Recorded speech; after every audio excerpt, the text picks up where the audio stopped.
Sarawak mahu adaptasi teknologi dalam sektor peladangan dan komoditi. Kita dapatkan butirannya dari Bumi Kenyalang bersama-sama Buma Win. Buma, silakan. Baik, terima kasih Sahi. Ahli teknologi dan juruteknik memainkan peranan amat penting untuk memastikan teknologi dapat diadaptasi dalam sektor peladangan dan komoditi.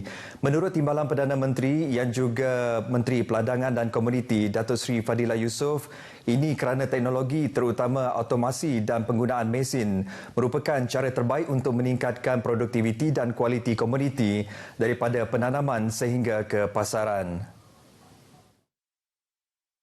Jadi apa yang saya harapkan ialah bagaimana persatuan MBOT dan semua agensi kerajaan boleh duduk bersama untuk kita beri tumpuan pada research and development. Khususnya bagaimana kita nak tingkatkan produktiviti pengeluaran kita dalam sektor pertanian. Sebab food security merupakan salah satu yang diberi tumpuan. Dalam konteks kementerian kami ialah menghasilkan bahan yang lebih banyak supaya kita boleh ekspor kelapa sawit kita, lada kita, koko kita dan sebagainya. Kementerian juga katanya menyediakan dana RM60 juta tahun ini khusus untuk industri melakukan penyelidikan dan pembangunan R&D berhubung kait Artificial Intelligence, Big Data, robotik dan automasi untuk memacu produktiviti dan pertumbuhan dalam sektor peladangan dan komoditi. Timbalan Perdana Menteri itu turut mencabar ahli teknologi dan juruteknik untuk membantu memulihkan keseluruhan rantaian sektor peladangan getah negara yang kini di tangga ke-8 dari nombor 1 terdahulu. Faktor penggiat industri yang kebanyakannya warga emas antara penyebab sektor peladangan getah semakin ditinggalkan dan memaksa negara untuk mengimport bahan mentah getah dari luar, terutama Thailand, untuk pengeluaran hasilan getah seperti sarung tangan getah dan perabot. Datuk Seri Fadilah menyatakan demikian pada Majlis Perasmian Persidangan Technological Association Malaysia 2023 di Kuching bertemakan teknologi tanpa sempadan. Yang di-Pertuan Negeri Tun Pehin Sri Abdul Taib Mahmud dan isteri Tuan Puan Datuk Patinggi Ragat Kurdi Taib menghadiri majlis berbuka puasa dan solat tarawih anjuran Astana Negeri Sarawak yang diadakan di sebuah hotel terkemuka di Kuala Lumpur malam tadi. Premier Datuk Patinggi Tan Sri Abang Johari Tonopeng dan isteri Puan Sri Datuk Amar Jumani Tun Tuanku Bujang antara kenamaan yang menghadiri majlis tersebut. Tetamu kenamaan lain termasuk Duta-Duta, Kabinet Negeri dan Persekutuan serta Setiausaha Kerajaan Sarawak, Dato' Amar Muhammad Abu Bakar Mazuki. Pada majlis tersebut, Tun Pehin Sri Taib dan isteri turut menyampaikan duit raya kepada 50 rakyat Sarawak yang kurang bernasib baik yang tinggal di Kuala Lumpur. Kira-kira 300 rakyat Sarawak daripada pelbagai lapisan masyarakat yang kebanyakannya dari sekitar Lembah Kelang menyertai majlis berbuka puasa dan solat berjemaah tersebut. Baik, sementara itu berbaki beberapa hari lagi umat Islam akan menyambut Hari Raya Aidilfitri. Terminal bas Kuching Central mula dimeriahkan dengan anak-anak perantauan yang memulakan perjalanan pulang ke kampung halaman masing-masing. Rata-rata yang ditemui RTM menyatakan bahawa menaiki pengangkutan awam seperti bas ekspres untuk pulang beraya masih menjadi pilihan untuk ke destinasi yang dituju. Rasa seronok lah lepas jumpa family sebab macam lebih murah macam lah. Tapi pun pakai pot mesti pandai gila sebab belum biasa. Dak tudung kebik yang dak mak me baju ayah dah beli di Sibunun. Tahun tu kami pakai basah. Sebelum tu kami pakai kereta. Memandangkan kereta kami rosak lekat aksiden ya. Jadi kami pakai basah balik. Bagi Vasco Wani yang bekerja di sebuah sektor swasta di Bintawa, beliau teruja kerana dapat mengambil cuti lebih awal untuk membuat persiapan menyambut 1 Syawal bersama keluarga di Sambas, Indonesia yang mengambil tempoh 6 jam perjalanan dari Bandaraya Kuching. Sangat senang sekali lah kalau kita mau raya kan, mau jumpa sama keluarga sana kan, happy lah.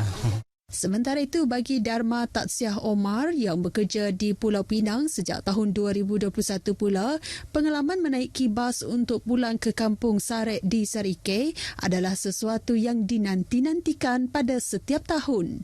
Katanya, walaupun perjalanan jarak jauh di Semenanjung dan di Sarawak tidak jauh bezanya, namun pengalaman menaiki bas itu lebih menyeronokkan kerana balik ke kampung halaman sendiri, dan yang lebih manis adalah apabila ahli keluarga yang menanti kepulangan di rumah semestinya akan menghilangkan perasaan penat di sepanjang perjalanan.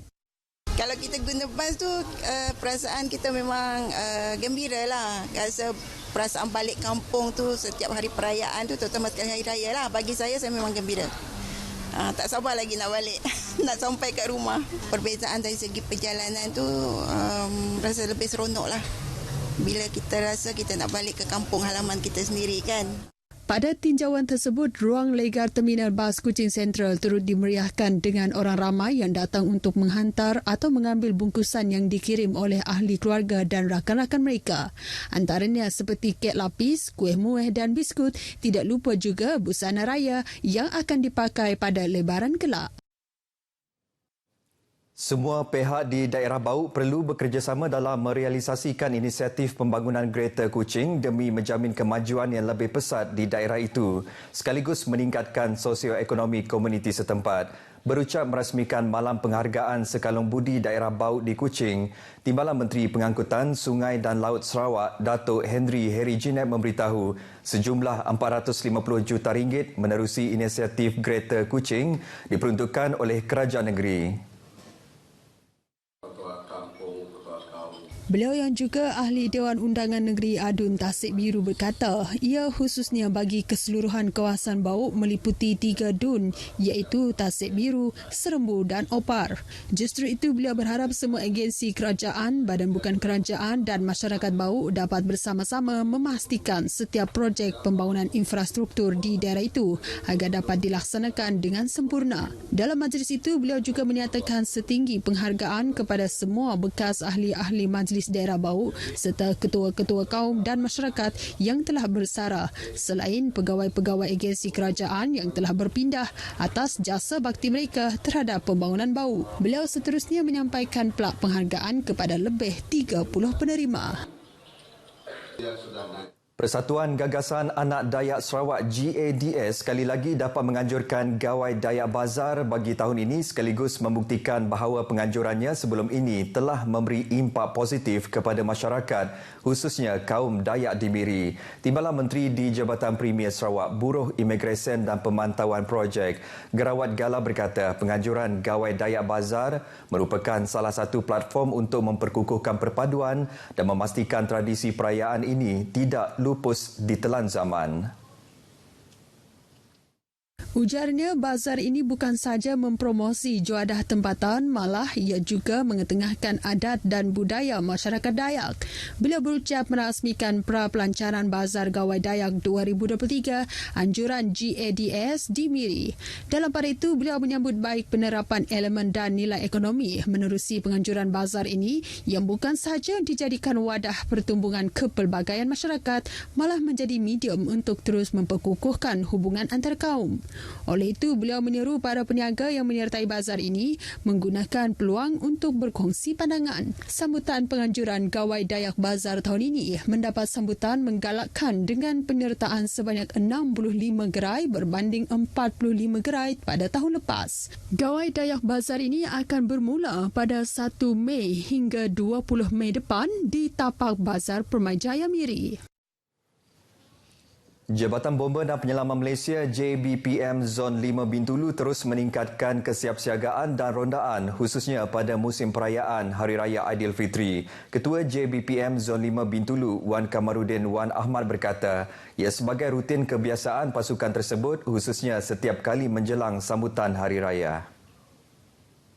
Makluman semua, kita di Jabatan Bomba dan Penyelamat Malaysia mengambil langkah dengan mengadakan rondaan berkala bagi kawasan-kawasan tertentu, terutamanya kawasan-kawasan yang berkependudukan tinggi, dan kita juga telah menghadkan cuti anggota hanya dibenarkan seramai 20% untuk bercuti bagi memastikan kita dalam keadaan bersiap sedia setiap masa. Beliau berkata demikian kepada pemberita selepas mengedarkan 200 bubur lambuk di Jalan Tun Hussein On Bintulu. Beliau turut menasihatkan orang ramai khususnya yang memandu pulang ke kampung halaman supaya berhati-hati dan mengutamakan keselamatan diri, penumpang dan pengguna jalan raya yang lain. Program pengedaran bubur lambuk bersempena Ramadan dengan kerjasama Petronas itu merupakan aktiviti tahunan Bomba Bintulu, khususnya kepada orang awam. Aktiviti pengagihan itu turut mendapat kerjasama JPJ Bintulu, pejabat residen bahagian Bintulu serta pengamal media. Baik saudara, perkongsian itu tadi mengakhiri berita dari Sarawak. Salam Malaysia Madani. Kita kembali bersama Sahi di Angkasa Puri. Sahi, silakan. Baik, Buma, terima kasih.